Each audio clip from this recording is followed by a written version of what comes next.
time with Mr. Costello. What rhymes with Costello? Bellow. Bellow. Well, bellow is a great word, and it means when you make a low, loud, angry roar. That's a bellow. Well, I have the banjolele with me today because we're going to go down on the farm for our story today.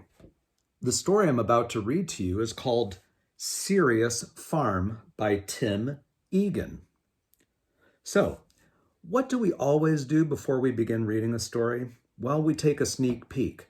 Sneak peeks help us to make predictions, think a little bit about what the story is going to be about, and it helps prepare us to read. Okay, so let's do our sneak peek. Well, I'm looking at the cover, farm, and it does look like they're all on a farm. And then there's a farmer right here in the middle. I'm looking at his expression. Doesn't look necessarily happy. Looks a little concerned. He's surrounded by some other animals. All right. That title is strange, isn't it? Serious Farm? I've heard farms described in many different ways, but never a serious farm. So I'm wondering about that. Why is it called Serious Farm? And as I look through the book, I do see that the farmer's appearing on pages. Oh, and the animals are doing things. Okay. So this is a story that has characters in it that we're about to meet. They're on a farm. We have the farmer and we have all of the animals. All right. So let's talk about character for just a second, okay? You wouldn't have a book without characters, and you are going to meet a memorable character in this book, the farmer, okay? Pay special attention to the farmer during this story. He makes a change, and that's what we're going to talk about at the very end. He made a change. How and why? And how do we make characters come to life? We read with expression. So I'm going to try to do that too while I read the story. I'm going to try to read with expression to make this character and all the other ones come to life. Let's get on with the story. I hope you enjoy it. All right, Serious Farm.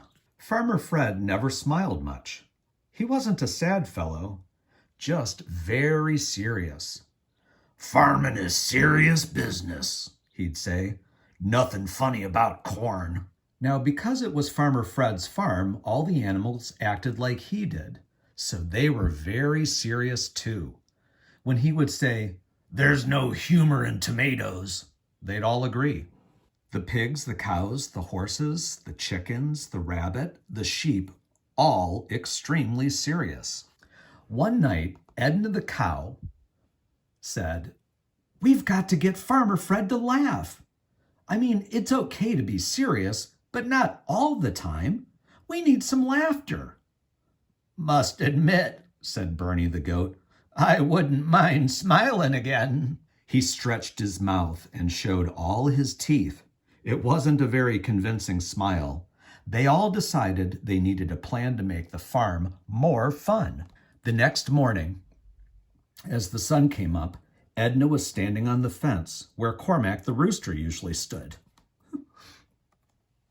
What? She was barely able to keep her balance. She tried to yell, "Cock-a-doodle-doo!" But since she was a cow, it didn't come out like that at all. It was the first time anyone had done anything funny in months, so it made all the animals laugh. Farmer Fred just looked out the window and said, "You're not a rooster," and shut the window and went back to sleep. "Wow," said Edna, "this is going to be tougher than I thought." That morning was serious as usual, with Farmer Fred saying things like, "Broccoli's no fun," and I never laugh at bell peppers." "Okay," said Edna to the others, "let's try another idea." When Farmer Fred went to feed the pigs that afternoon, they started barking like dogs. Everyone thought it was hilarious but Farmer Fred. That's more weird than funny, he said as he walked away. All right, said Edna. This isn't working. Let's try something new. They sneaked into the house and took some clothes from Farmer Fred's closet and put them on. It wasn't as easy as it sounds. Well, that evening, as the moon lit up the field, Bernie rang the doorbell. Farmer Fred came out onto the porch and said, "What in the world?" The animals were all dancing around in Farmer Fred's clothes.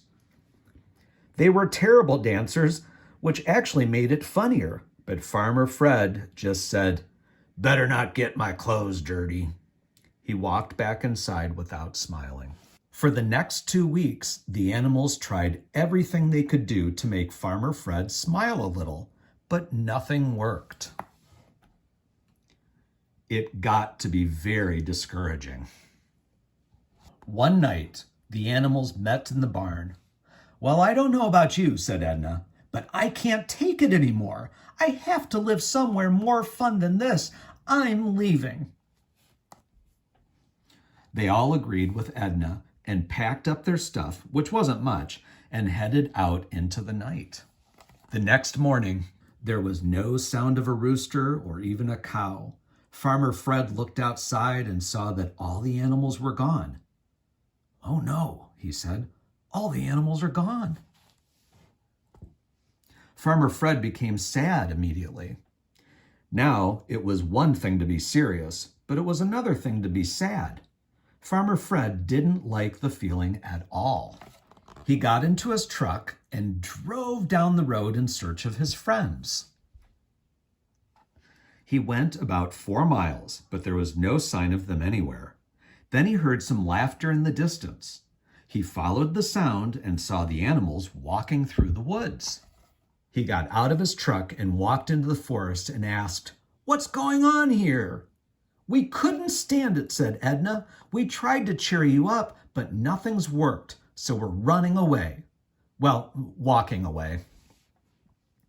The other animals nodded in agreement.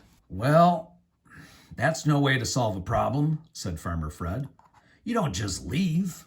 I mean, sure, I'm serious, but that doesn't mean you have to be. And besides, we're family. I take care of you. I need you. Not to mention that you're safe on the farm.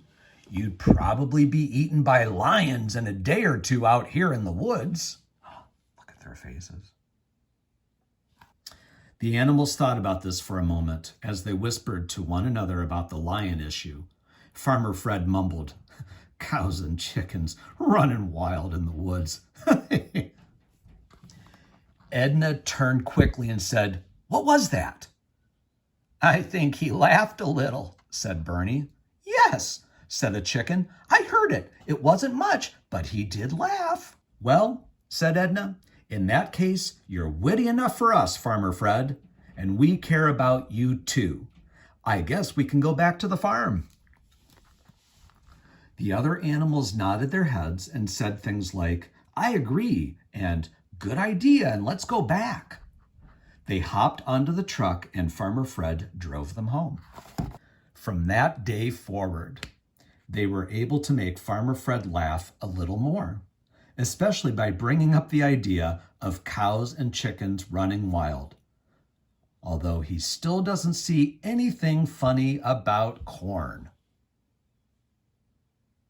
All right, so what did you think of the story? I liked it. I really liked the fact that the animals all talk and they have different personalities and that they try to help out the farmer. So that was a character that we met in the story, and he did change a lot. He started off at the beginning of the story being very serious and not finding much fun in anything. And then the animals tried to cheer him up. In the process, they ended up cheering him up and they all began to understand each other a lot better at the end of the story. All right, so I hope that you enjoyed Serious Farm by Tim Egan.